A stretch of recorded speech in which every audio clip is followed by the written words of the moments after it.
Good evening, brothers and sisters. Good evening po. Hello, good evening, Good evening everyone. po sa lahat. Good evening, Sis May. Hello, Good evening po. Brother Nevin. Good evening, Brother Cuniberto, Brother Ramel, Sis Janet, Brother John Marlowe, Sis Josepina. Hello, Sis Marijon, Sis Renalyn, and Brother Kirk Sato. Okay. Good evening sa inyong lahat. So, Good evening. Brother Ramel, opening prayer tayo. Sige po, Doc. Okay po mga kapatid. Let us pray in the name of the Father, and of the Son, and of the Holy Spirit. Amen. Come, Holy Spirit, fill the heart of your faithful, and kindle in them the fire of your love. Send forth your Spirit, and it shall be created, and you shall renew the face of the earth. O God, over the light of the Holy Spirit, that instruct the hearts of the faithful, grant that with the same Holy Spirit, we may be truly wise and ever enjoy His consolation. Through Christ our Lord. Amen. In the name of the Father, and of the Son, and of the Holy Spirit. Amen. Okay, magandang gabi sa inyong lahat. Andito ngayon sa Zoom. Extra points kayo kay Lord. Magandang gabi din po, Doc. At saka mga nanonood din ngayon sa Facebook at later sa pag-upload sa YouTube, mga nanonood. Good evening sa inyong lahat. So, welcome sa ating Wednesday Catechism Lecture, Faith Seeking Understanding. No? So, ang naisipan kong i-take up ngayon, matagal ko nang gustong i-take up ito, kahit ako dati, gusto ko maintindihan kung sa madaling salita lang, no? Yung kasaysayan ng Catholic history, ng Catholic Church. So, kung i-discuss mo talaga ito ng totohanan, ilang semester ito, no? Ilang taon. Kasi marami church fathers, mga popes, councils, lahat, no? Mga heresies, different types of heresies. Pero para ma-idea lang kayo, bibigyan kayo ng bird's eye view. Para may idea tayo kung paano ang maglalakbay tayo konti, no? Parang general overview in 1 hour. Okay. So, ang Catholic Church, directly, no, galing kay Jesus Christ. No? It traces its origin directly from Jesus Christ. In-establish niya, no, upon Saint Peter on estimate 33 AD. Nung sinabi niya, "You are Peter," meaning bato, "and upon this rock, I will build my church." Matthew 16:18. Yan ang pinaka-main verse natin. So, nag-establish siya ng church. At ang church niya, in-establish niya kay Saint Peter. Okay? Na pagkatapos, itong si Saint Peter along with the 12 disciples, no, they spread out to the whole world. No? Meaning ng apostle sent away to the entire world, to the entire known world. During the time, Roman Empire pa lang yung parang kilala na world. No? So, nag-establish siya ng different churches. Okay? Tapos, nag-ordina sila ng mga ministers. Sa anong purpose? Nag-ordain sila ng mga bishops, priests, deacons, acolytes, to guard the Christian deposit of faith. Yun ang sa kanila, no? The Great Commission ni Jesus, no? Make disciples to the whole world. Okay? So, yun ang ginawa nila. At before sila naghiwalay-hiwalay, they formulate nila ang Apostles' Creed. No? Yun ang 12 articles of the Apostles' Creed. So, yun ang pinaka-summary ng faith natin. Kaya, meron tayong one Holy Catholic Apostolic Church. So, iisa lang yung doktrina natin. No? So, before sila nag-spread out, formulate nila ang Apostles' Creed. ng mga apostol. Okay? So, yung deposit of faith, no? The sacred tradition, pinasa nila from generation to generation. So, ang mga first generation of Christians, no, ay guided by the apostolic fathers. So, meron tayong mga church fathers. So, sa mga church fathers is divided into apostolic fathers, no? Tapos may mga Greek fathers, may mga Latin fathers, no? At saka mga desert fathers. Okay. Now, ito yung pinaka-importanteng mga apostolic fathers. Ito si St. Clement of Rome, Ignatius of Antioch, St. Polycarp of Smyrna, St. Papias. So, pag may time kayo, basahin nyo yung buhay nila, kanilang mga teaching, napakaganda. Okay, napaka-importante. Okay? So, may mga volumes of books sa mga church fathers. So, anong ibig sabihin ng apostolic fathers? Ito yung mga Christian writers, no? Na merong direct contact sa mga apostoles mismo. Or, mga tao na may direct contact sa mga tinuruan ng mga disciples. Okay?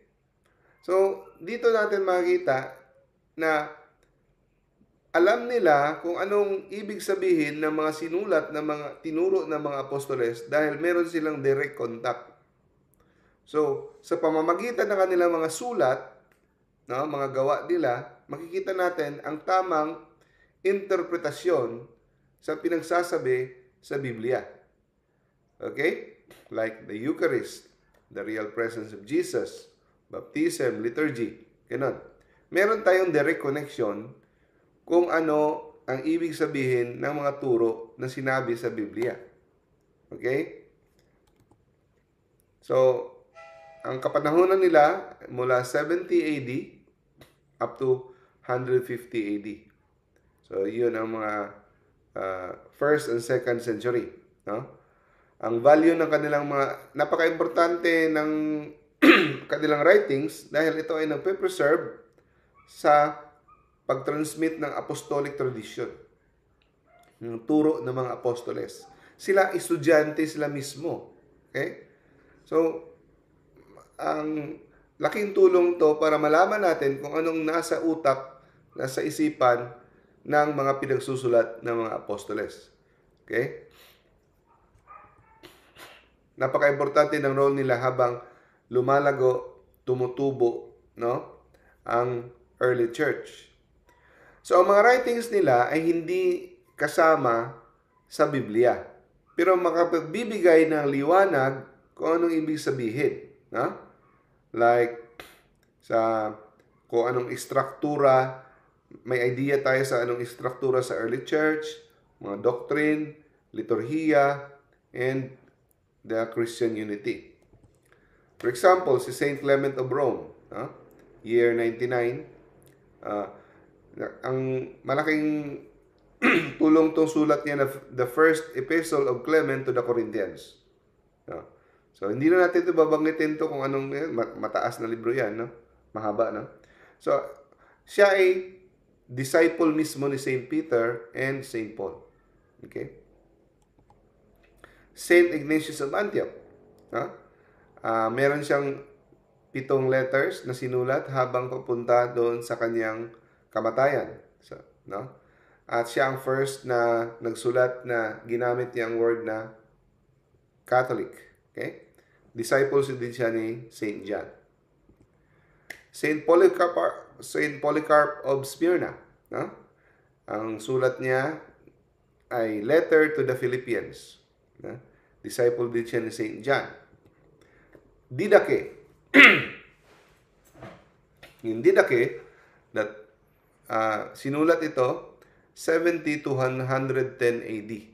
No? It's known as the teaching of the 12 apostles.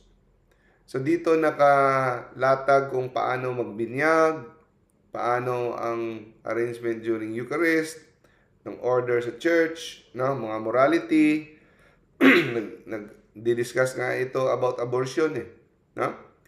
Sa mga morality, early Christian morality. So, pwede nyo mabasa online ang Didache. It was written 70 to 110 AD. Okay? Hindi nasama sa Biblia. Kaya, ang mga protestante, disadvantage talaga sila kasi Biblia lang talaga. Wala silang guidance na makapagbibigay liwanag kung anong ibig sabihin ng binabasa nila kasi ayaw nila ng extra biblical source. Pero itong mga sulat na ito ay kaagapay sa panahong yon. Okay? The Epistle of Barnabas, no? Emphasizes over spiritual, over literal interpretation of Scripture. The Shepherd of Hermas, no? Mga moral teachings. Sinulat ito 100 to 150 AD. The Epistle to Diognetus, okay? It describes the life of a Christian in contrast to a pagan world. Sinulat ito 2nd century. So ito yung mga St. Papias of Hierapolis, no? Expositions of the Saints of the Lord. So ito siya ay nakarinig talaga mismo teachings from the disciples of apostles. Okay? The second epistle of Clement. Okay? So ito yung mga first generation. Ito yung mga importanteng mga tao yung diniscuss ko. Yung next generation of church fathers, no? Sila na, ito yung mga Batikan. Saint Irenaeus. Ito yung unahin yung basahin kung gusto niyo magbasa sa kanilang mga buhay. Okay? Saint Irenaeus of Lyons, Saint Justin Martyr, Saint Clement of Alexandria, no? Saint Athanasius. So, ito yung table, mga Greek church fathers. So, mga eastern part, ang lugar nila doon sa eastern part. Okay? Ang mga church fathers naman nasa Latin, doon sa western part, malapit sa Rome, ito naman sila. So, unahin muna natin yung... So, ang kapanahonan nila from 2nd century, meaning ng 2nd century, pag lumagpas ka na ng 100 AD, 2nd century na yan. So, from 100 to 199 AD, 2nd century yan. Okay? Pag sinabing 200 AD up to 299, 3rd century yan. Okay? So, sila ni Saint Justin Martyr, ito. So, mga Greek church fathers yan. Origen, Saint Athanasius, Saint Basil the Great, Saint Gregory of Nazianzen, Saint Gregory of Nyssa. I'm sure na narinig nyo na ito. So, mga kasahana ito ng mga Greek church fathers. Saint Cyril of Jerusalem, Saint John Chrysostom, Saint Cyril of Alexandria, Saint Maximus the Confessor, Saint John Damascus. Sa Latin Church naman, no, kasabay ito sila, kapanahunan, si Tertullian, no, Saint Cyprian of Carthage, Saint Hilary of Porte, Saint Ambrose of Milan, no? Si Saint Ambrose, yun ang nagbinyag kay Saint Augustine of Hippo, no? Saint Jerome, so nakita niyo naman ang mga petsa dyan, no? Saint Augustine of Hippo, Saint Peter Chrysologus, Saint Leo the Great, Saint Gregory the Great, Saint Isidore of Seville, yun ang mga pan. At saka may mga church fathers, mga desert fathers, mga tumitira sa desert, sila ni Saint Anthony the Great, no? Saint Pachomius, Saint John Cassian, Saint Ephraim the Syrian, no? Ito yung mga importanteng mga tao na naghubog ng mga kanilang mga writings nila, nagbigay ng guidance, no? Nagbigay ng form sa ating simbahan.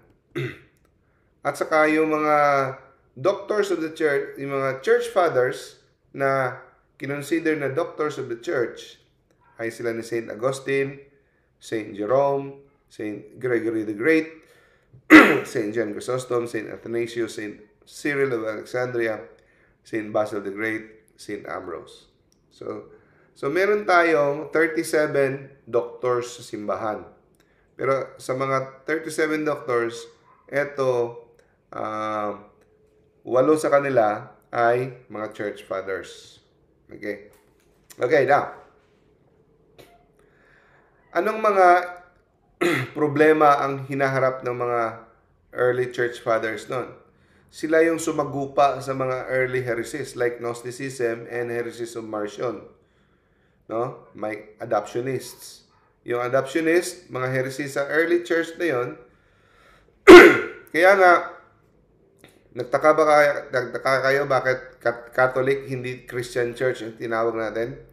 Kasi itong mga heretics ng mga grupo na ito, okay? Mga grupo na ito, mga kulto, they claim to be Christians. Pero sinasabi nilang Christian din kami. Pero may mga mali silang turo.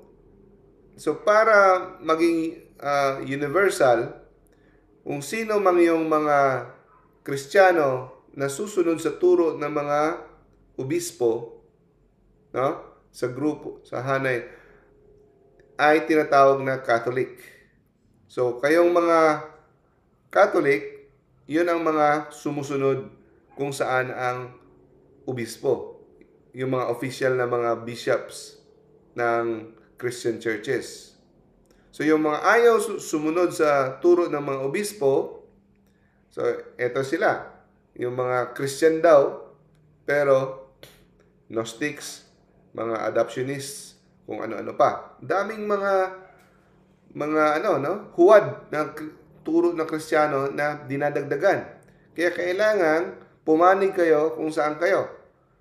So kami, I identify myself as Catholic. So ang Catholic, merong official doktrina yan na sinusunod yung apostolic na mga tradisyon. Yon ang rason kung bakit Catholic tayo. Huh? Now, ano yung mga Gnostics? Yung mga Gnosticos, isa sila sa one of the earliest, most dangerous heresy in the church inside. Kasi they claim to be Christian, pero meron daw silang secret knowledge na kailangan, na sila lang nakakaalam. No? At dinideny nila incarnation, dinideny nilang mga sacraments, no? Tapos, hindi sila naniwala sa apostolic authority. Okay? Meron silang hidden teaching na pinapasa secretly at hindi daw to pinapasa publicly by apostolic tradition. Secret knowledge. Pero actually ngayon yung mga New Age movement, yun ang mga offspring ng Gnosticism. No? So, ang mga church fathers, sila yung mga nakipagbardagulan dito sa kanila. Ito yung mga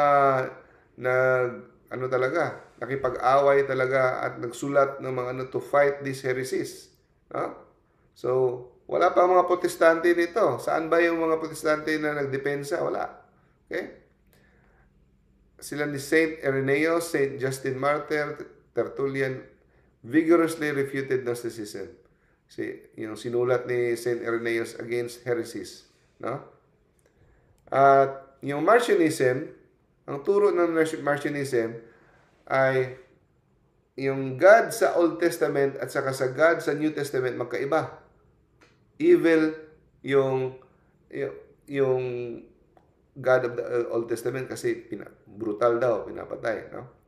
So, finite din ito ng mga church father na both and the Old and the New Testament is the entire Bible and inspired by one true God.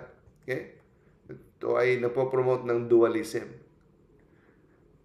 Now, 4th century, meaning year 300 plus, no? Punta na tayo. Si Emperor Constantine, no? Yung nanay niya sa Saint Helena, yung nakahanap ng the true cross. Diba? Siya yung kauna-unahang emperor na nagsabi na tigilan ang pagpatay sa mga Kristiyano. Tigilan na. Siya yung pinakitaan ng vision na through the cross, no? You will conquer. So, nun. Dahil doon, ginawa niya yung Edict of Milan na hindi na hahantingin ang mga Kristiyano. ang Christianity ay legalized na. Okay? So, hindi yan totoo na si Emperor Constantine ang nagtatag ng simbahang Katoliko. Siya lang ang nag-legalize na hindi na papatayin. No? Na protektado na ang mga Kristiyano. After 12 years, 325, so naging hindi na tayo nagtatago sa mga kuweba, no? Hindi na tayo patago. So 313. So 12 years later, 325 AD, kauna-unahang First Ecumenical Council. So ang First Ecumenical Council ay Council of Nicaea, 325. Pero yung first ever council ay Council of Jerusalem. Pero hindi yun ecumenical. Sila-sila lang yun. Maliit na grupo. Mababasa natin sa Biblia, di ba? Sa Acts of the Apostle, Council of Jerusalem. Yung First Ecumenical Council, 325. Council of Nicaea. No? Dito sinolve ang problema sa Arianism. Kasi si Arius, no, heretic, dinideny nila na Jesus is divine. Hindi daw Diyos si Jesus. So, ang offspring nito ngayon, itong mga Iglesia ni Cristo ngayon, they don't believe Jesus is God, no? Creature lang. So, ngayon nakasurvive pa rin hanggang ngayon, no? So, ang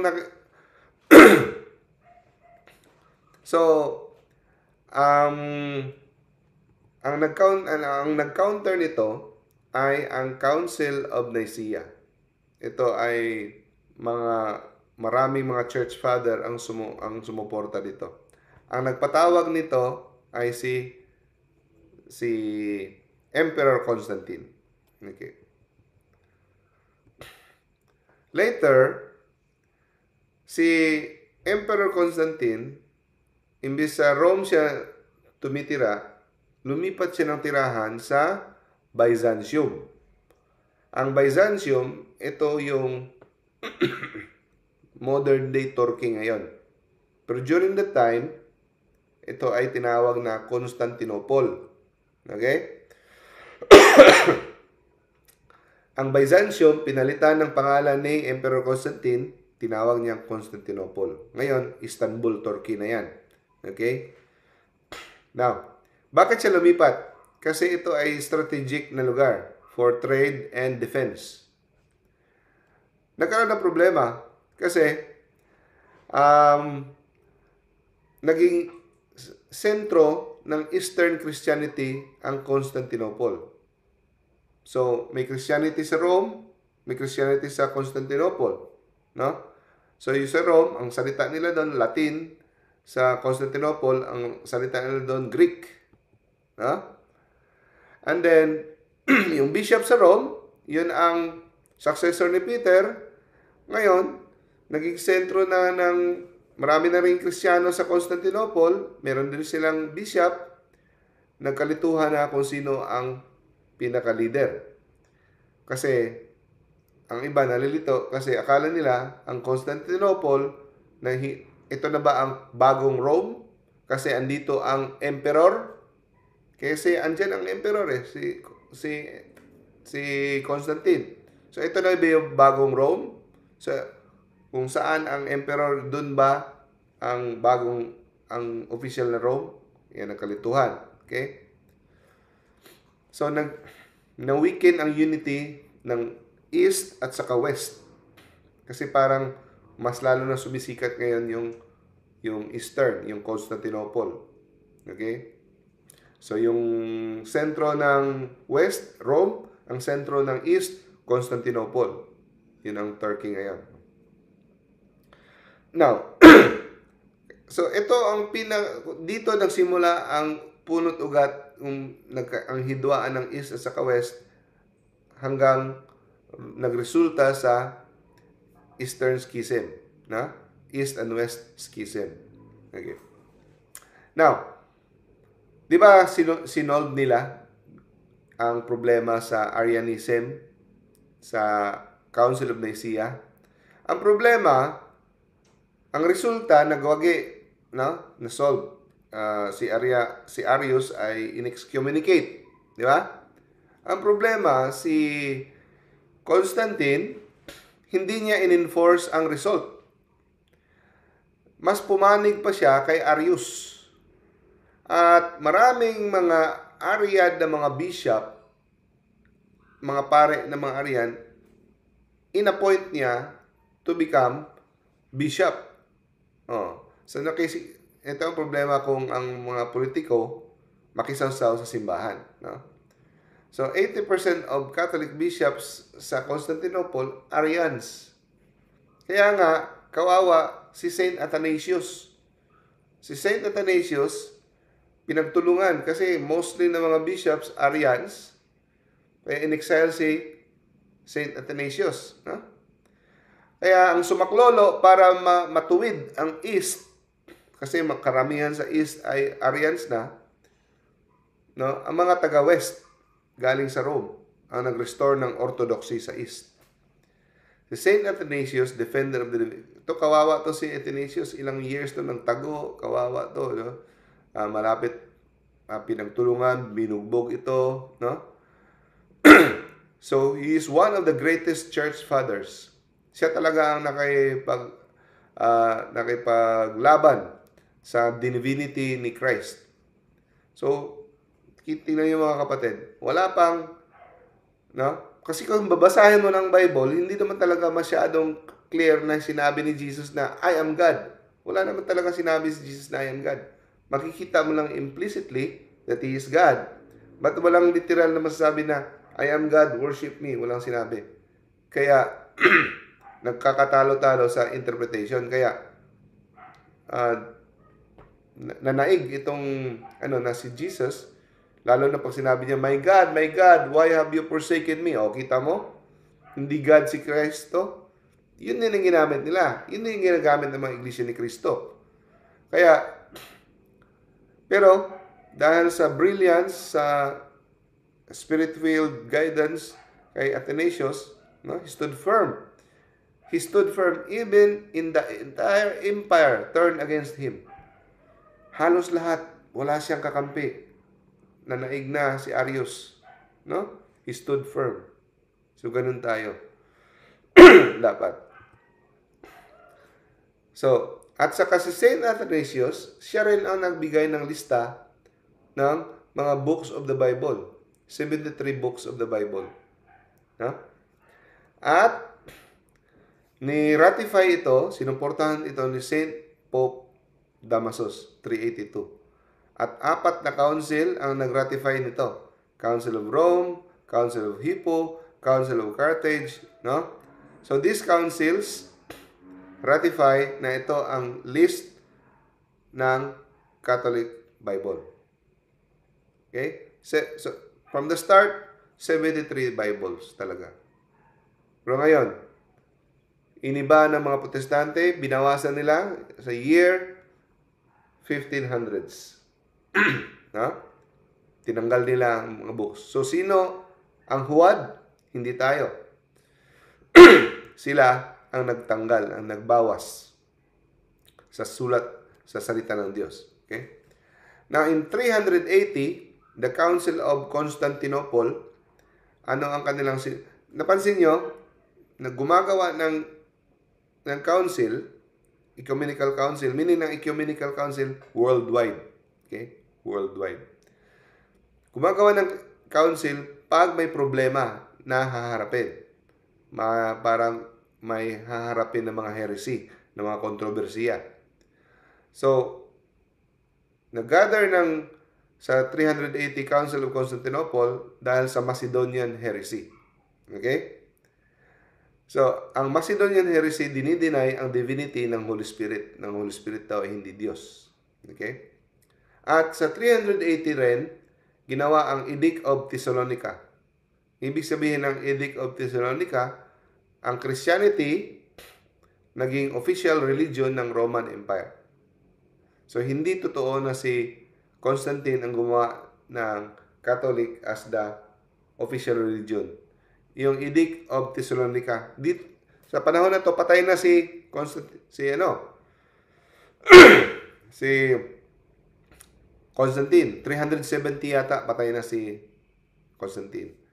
So, sino ang sa likod ng Edict of Thessalonica? Si Emperor Theodosius I at saka yung tatlong Roman Emperor. Pero mostly siya talaga ang nasa likod. Emperor Theodosius I. No? Now, in 431 AD, tinatag ang Council of Ephesus. Ang ano naman ito, ang pinaglaban naman ito para ma-solve ang Nestorian heresy. No? So, ang Nestorian heresy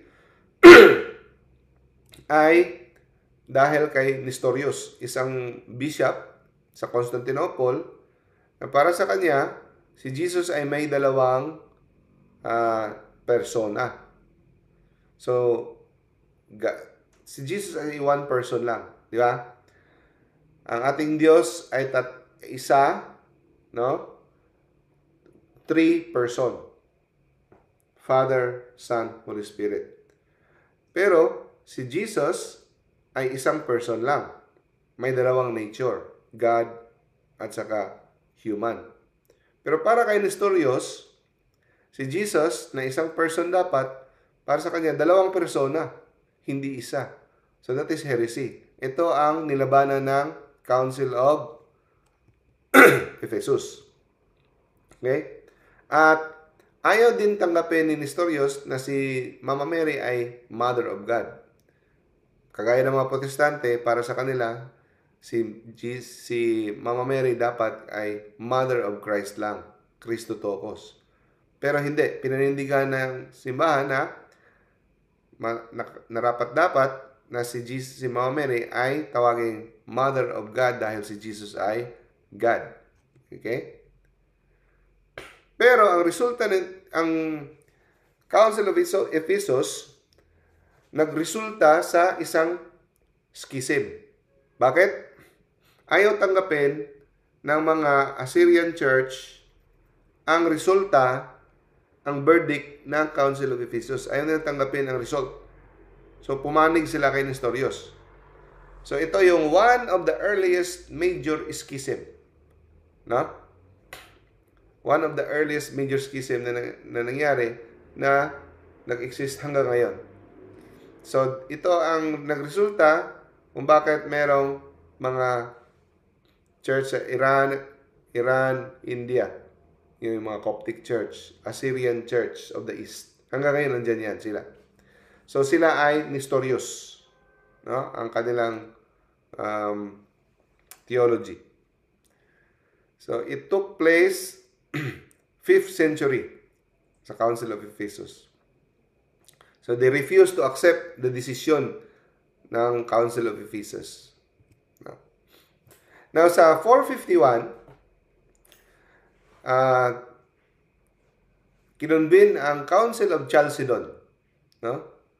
So, ang Council of Chalcedon, dahil naman sa council na ito, nagresulta sa schism na naman ng churches in the Egypt and North Africa. Nag-break away sila. So, nagresulta sa Oriental Orthodox Church. Okay. So, ano bang hinarap na problema sa Council of Chalcedon? So, pinanindigan ng simbahan na si Jesus ay isang persona in 2 nature.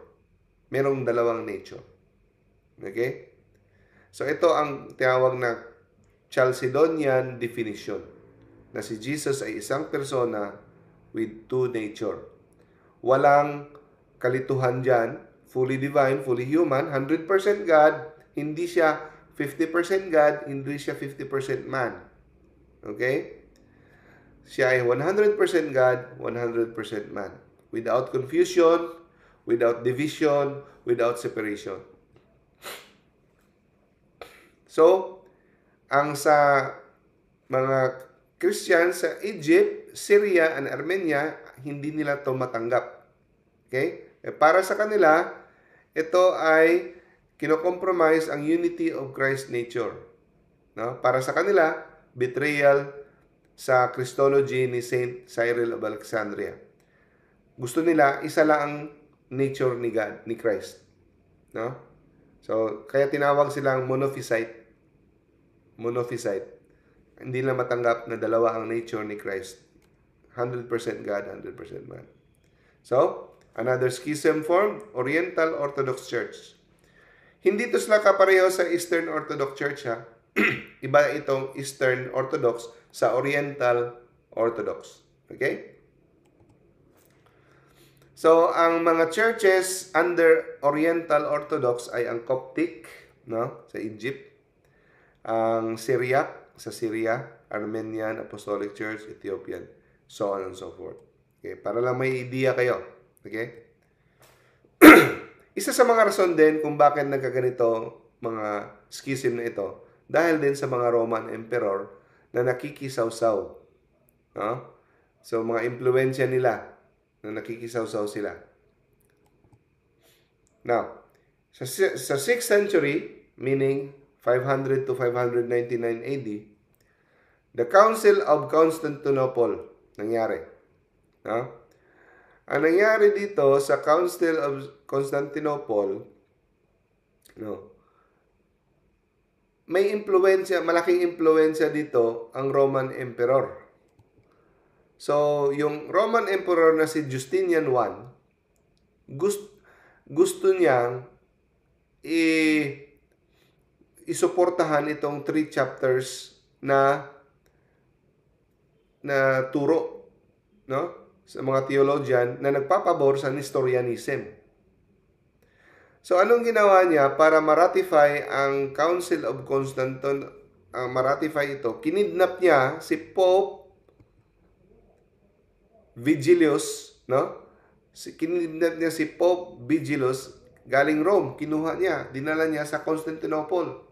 Hinouse arrest niya for 9 years at pilit pinararatify ang council, no, na nagpapabor sa Nestorianism.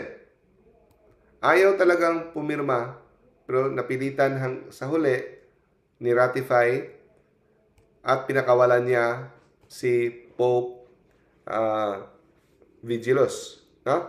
After 9 years. Pero after the release, he died, no? Habang pabalik siya sa Rome. 555 AD, no? Namatay si Pope.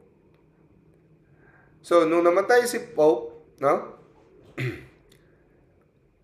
So, the Third Council of Constantinople, yun ang Second Council of Constantinople, di ba?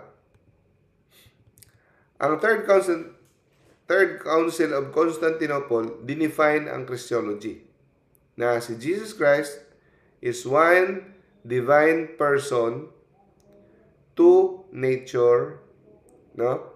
Divine and human. Meron siyang dalawang will. Human will at saka divine will. No? But they are completely united. Meron siyang human at saka divine will, pero ito ay united. Napansin nyo? It took 600 years para maplantya ang Christology. No? Ito, naghirap ang simbahan para pag-define ng ating theology, no? Para walang confusion para sa ating official teaching. Dito natin makikita na hindi madali. Okay?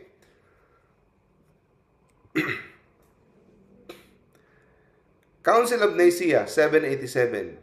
Ito ay kinonvene para harapin ang problema sa iconoclast heresy. Alam niyo yung iconoclast heresy? Yung binabasag lahat ng mga estatwa. Mga picture sinisira, dapat walang picture. So dito, kung ngayon, may nakikita kayong mga protestante, mga pastor, pinabasag, lumang tugtugin na yan. Hinarap na ng simbahan yan. No? Yung maling turo na dapat walang mga imahe. No? So, inapprove sa Council of Nicaea, veneration of icons, at sinabi na hindi ito adoration. It's just veneration. Okay? Now, in the year 800, mayroong emperor sa Constantinople. So, Empress Irene. Bigla na lang, si Pope Leo III, may kinoronahan siyang hari na ginawa niyang emperor sa Rome. So, dito isinilang ang tinatawag na term na Holy Roman Empire. Hindi ito simbahan na, pero ito ay Rome. So, nagkagulo na ngayon. Dalawa na ang Roman Emperor. May Roman Emperor sa East. Meron ding Roman Emperor sa West. So, ang tinawag sa West, Holy Roman Emperor. Sa East, Byzantine Emperor. So, dito na ngayon nagsisimula, kumukulo na ang magre-resulta ng West and Eastern Schism. So, sa West, dati di ba, malaki ang impluensya sa East. Ngayon, lumalaki na naman ang impluensya sa West. Growing authority of the papacy. So, dito makikita na lumalaki ang authority ng Santo Papa sa West.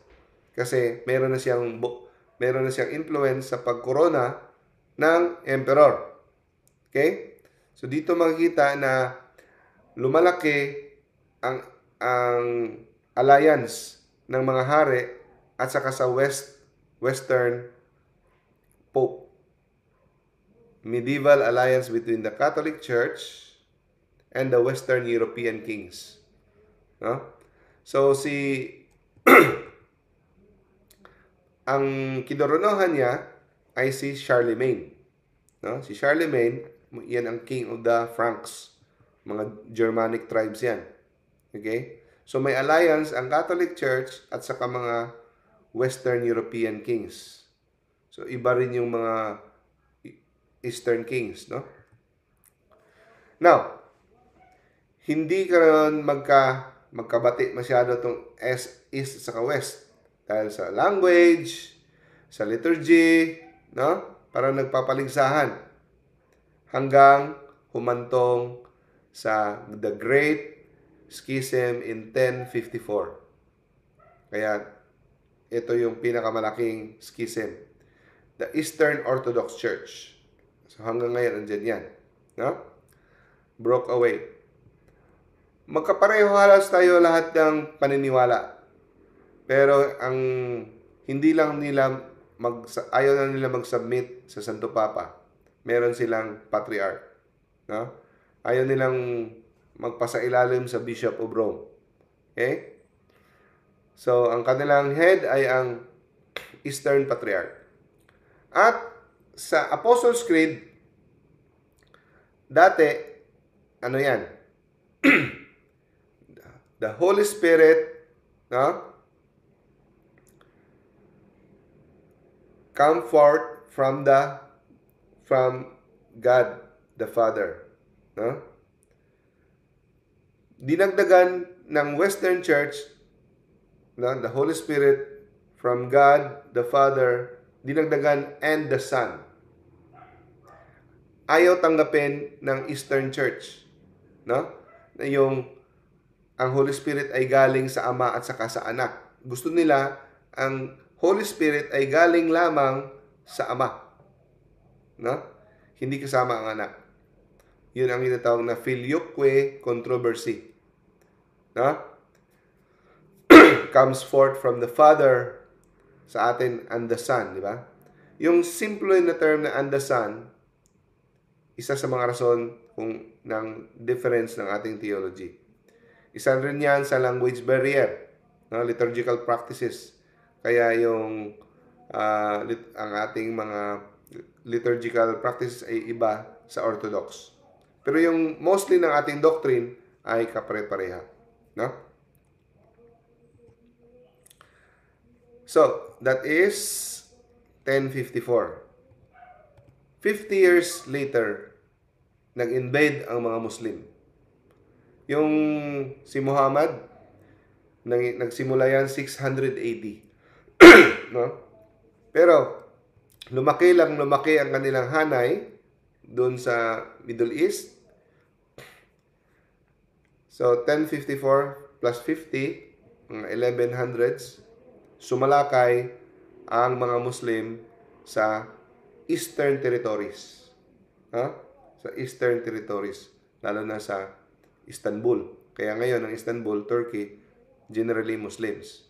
Kaya nga nakuha nila yung Hagia Sophia.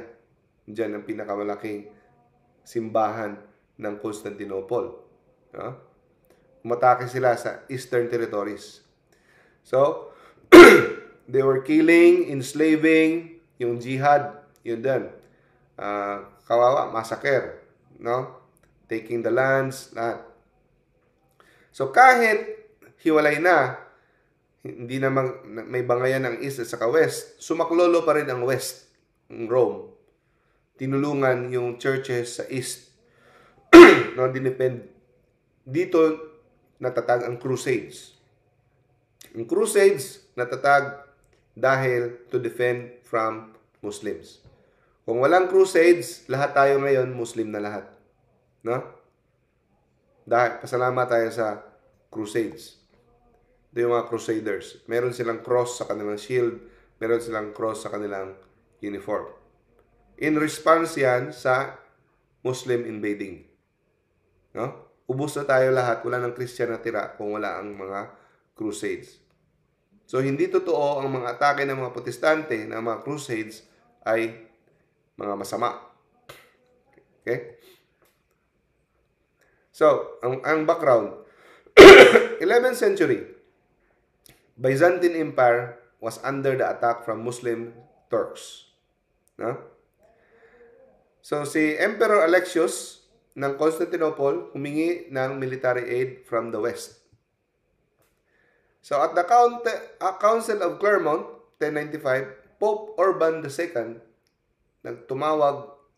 nanawagan na mga Christians will take up arms, sumali sa crusade para idepensahan ang Eastern Christians, para sagipin ang Jerusalem at protektahan ang mga pilgrims kasi pinapatay. Okay? So, sila ang defender sa Eastern Christendom. Pero kahit sa magandang intensyon nila, may alam naman ng tao, may mga mali din silang ginawa. Lalo na sa nangyari sa third crusade na niransak nila ang Constantinople. Maraming damage. Kaya lumaki na naman ang hidwaan ng East at saka West. Kasi may mga abuso na nangyari. Pero ang layunin ng crusades ay maganda. Okay? There are total of 9 crusades. Iba't ibang panahon. No? May mga nagwagi, may mga natalo, may mga failure din. Okay? Okay, tapos na tayo sa Crusades. 13th century, dito nakilala si Saint Thomas of Aquinas, isang Dominican priest na malaking impluensya sa ating Catholic theology. Lalo na yung kanyang Summa Theologica. Okay? Ang kanyang mga writings had formed the bedrock of Catholic theology until today. Saint Thomas of Aquinas. He is considered the doctor of the church, angelic doctor.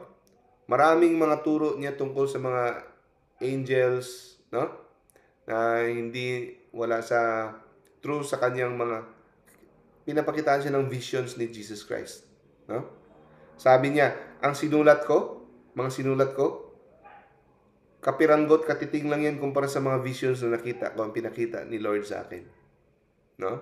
Sa pamamagitan ng kanyang pag-meditate on the cross. No? So, the greatest work niya ay Summa Theologiae, massive systematic explanation of the Catholic theology. He is considered the greatest thinker after Jesus and Mary. Segunda lang siya. Theologically speaking, ang pinaka-greatest si Jesus at si Mama Mary. Segunda siya kay Jesus and Mary. The greatest thinker, Catholic thinker.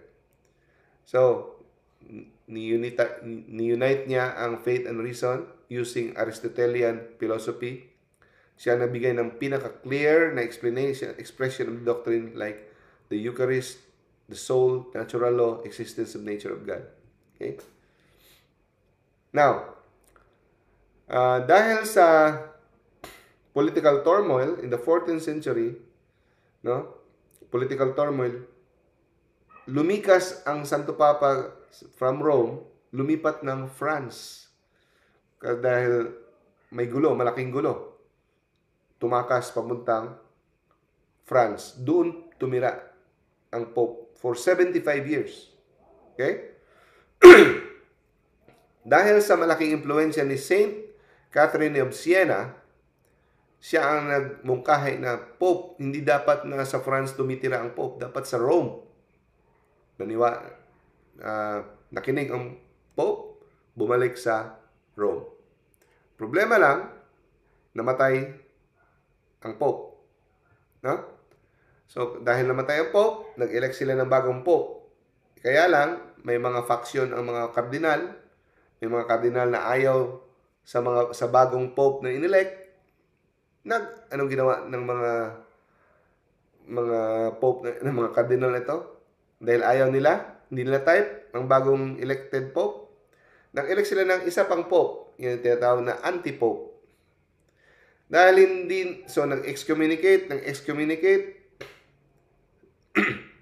hindi na ma-resolba kung sino talaga ang totoong Pope. Anong ginawa nila? Nag-elect sila ng pangatlong Pope. Meron ng 3 Pope. No? So, ito sa kapanahunan nila ni Saint Saint Vincent Ferrer, no? Saint Clairvaux. Ang laking gulo talaga to, 3 Pope, no? So finally, through the Council of Constance 1414 sa Greece, sa Germany, Constance, Germany, na-end ang Great Western Schism. No? So they elected finally Pope Martin V. Okay? So, for next 100 years, malaking gulo, division, confusion, no? At saka dito nang simula ang mga hari ay gusto nang kumawala sa simbahan. Gusto nilang, ayaw na silang magpadikta, ayaw silang parang separation of church and state. Ayaw nilang maimpluwensyahan. Gusto nila meron silang autonomy sa simbahan. No? Kine-question nila ang kanilang loyalty sa Santo Papa. Kasi during this time, ang Santo Papa ay may malaking power. Meron siyang papal estates, may influensya kung sino ang next pope, next king, ganun-ganon. Okay? So, dito nang simula ang problema. At ito ang rason kung bakit namayagpag ang Protestant Reformation sa 16th century, 1512. Isang rason dito dahil sa nangangati na ang mga hari na tumiwalag sa kamay ng simbahan. Ayaw nila silang magpakontrol. Okay. Kailan nangyari ang Protestant Reformation, which is sa pinakamalaking dagok sa simbahan? Again, pinakamalaking dagok sa simbahan, 1517. Pinangunahan ng isang Agustinian na pare, Martin Luther. No? Sa kalaunan, sumali na rin sila ni John Calvin, Ulrich Zwingli. Nagsimula ito sa Germany. Okay? Nag-spread throughout Europe. So, ang minumungkahi ni Martin Luther, sola scriptura, Bible lang. Walang extra biblical sources. Sola fide, faith alone. Sola gratia, grace alone. Pero tayo, sangayon tayo dito, sola gratia. No? Pero hindi tayo pwede sa sola fide at saka sola scriptura. At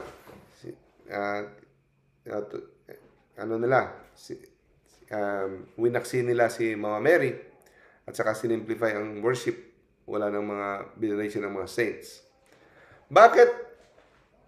Di ba napansin nyo ang ibang mga heresy na stop kaagad? Pero itong heresy ni Martin Luther lumaganap dahil ito sa suporta ng politika. Okay? Sinakyan ng mga hari.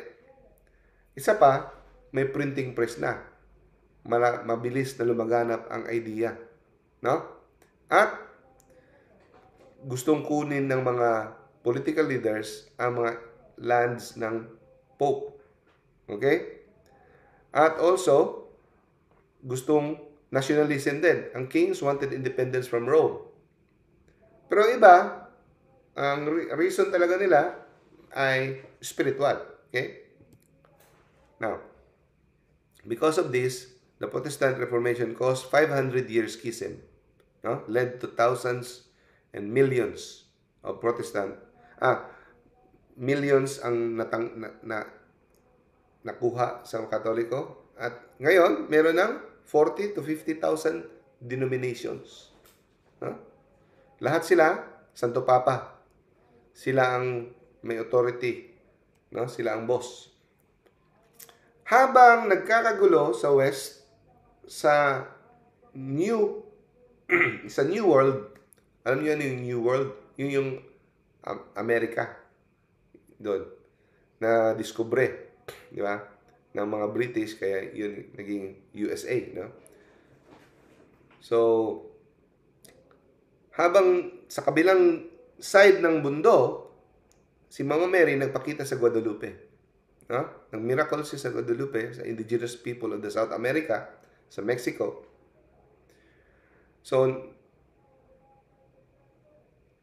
na lumipat sa Protestant, mga 5 million. Ito ay tinumbasan ni Mama Mary. Talo pa. Na-convert into Catholic faith ang sa South America, 8 million dahil sa apparition ni Mama Mary sa Our Lady of Guadalupe. No? What was lost in Europe during the Reformation was more than regained in the New World.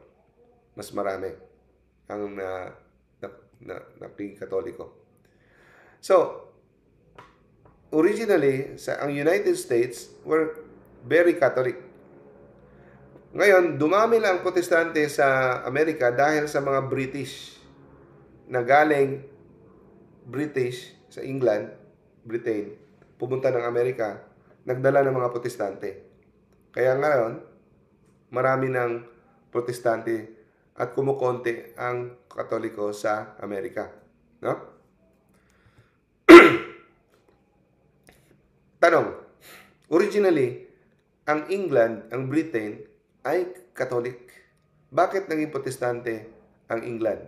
Na humantong na papatayin ka sa England pag ikaw ay Katoliko. Kasi mostly Protestante na sila. Pero originally, ang England ay Katoliko. Sino ang saan nagsimula? Kay King Henry VIII. Tumiwalag siya simbahan dahil sa kanyang kalandian. Gusto niya mag-asawa ulit. Ianal ang kanyang kasal sa kanyang asawa na si Catherine. Gusto niya pakasalan si Anne Boleyn. Ayaw suportahan ni Pope Clement VII, kaya tumiwalag siya at diniklara niya ang kanyang sarili na Supreme Head of Church of England. Pero ang theology ni King Henry VIII simula Katoliko. Kasi alam niyo, si King Henry VIII, defender of the church yan. Pinarangalan pa ngayon ng simbahan ng defender of the church. Kaya yung kanyang paniniwala, Katoliko.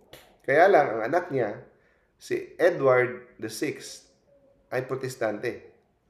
Kasi during the time, ang Protestant idea ay lumalaganap na. Kaya, under Queen Elizabeth, after ni Edward, no? Elizabeth I, Protestantism was solidified. No? Kaya, grabe ka brutal si Elizabeth sa mga Katoliko. No? Dahil dyan, ang Protestant Reformation had laid the foundation of the French Revolution, Freemasonry, Communism, kahit na Nazi. Alam niyo ba si Hitler, ina-admire niya si Martin Luther. Kasi si Martin Luther, anti-Semitic, anti-Jew. Si Martin Luther. No? So, ang final sermon ni Luther, alam niyo ba? Hate-filled against Jews. No? Kaya, idol na idol ni Hitler si Martin Luther. So the last 500 years, no, of Western turmoil came from the church dahil ito sa division inside the church. Yun ang resulta. Pag may division, malaking dagok, malaking pinsala. No? People thought, akala nila, mas matalino sila sa simbahan. Hanggang yun nangyayari yan. No? So, but the good news is,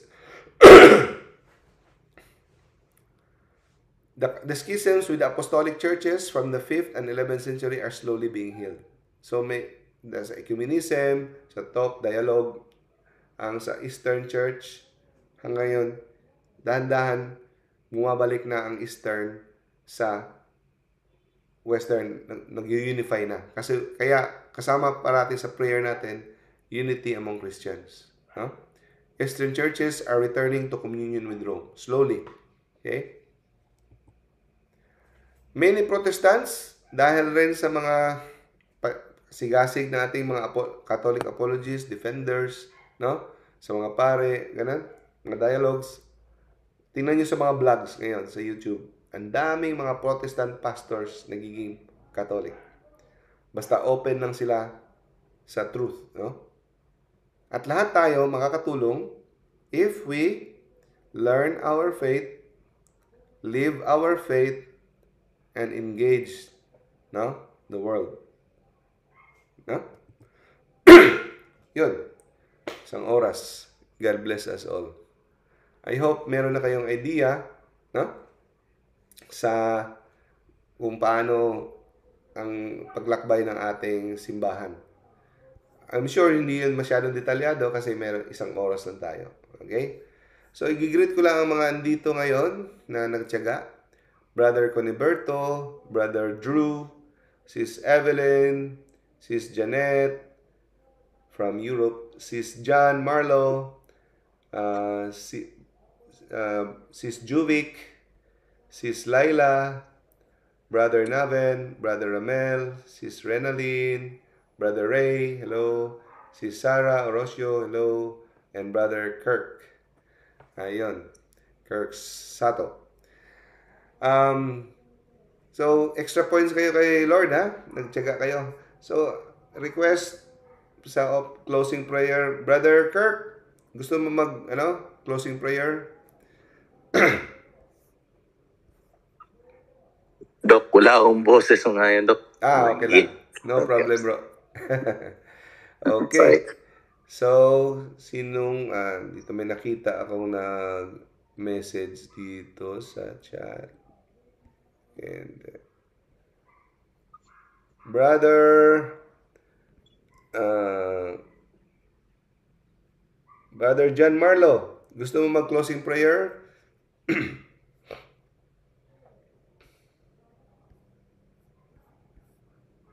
Oh, ay.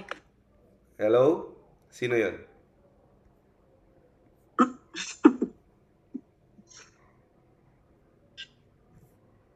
Wala si Brother John Marlo? Si Brother ang abli rig microphone kuan man. Sis May. Ikaw na lang, Sis May. Ikaw ang abri microphone. Ay, sige, Doc. Okay. The Father, the Son, the Holy Spirit. Amen. Prayer to Saint Michael the Archangel. Saint Michael the Archangel, defend us in battle. Be our protection against the wickedness and the snares of the devil. May God rebuke him, we humbly pray, and do you, O Prince of the heavenly host, cast evil Satan and the other evil spirits of Spirit and prowl about the world, seeking the Amen. Saint Michael the Archangel, pray for us. and defend us. Thank you, Doc. Thank you. Father, the Son, Father, Son, the Holy Spirit. Amen. Thank you, brothers and sisters. Thank you, Doc. Thank you, Doc. God bless you all. Thank you, Doc. God bless you all. Thank you, Doc. Thank you. Record.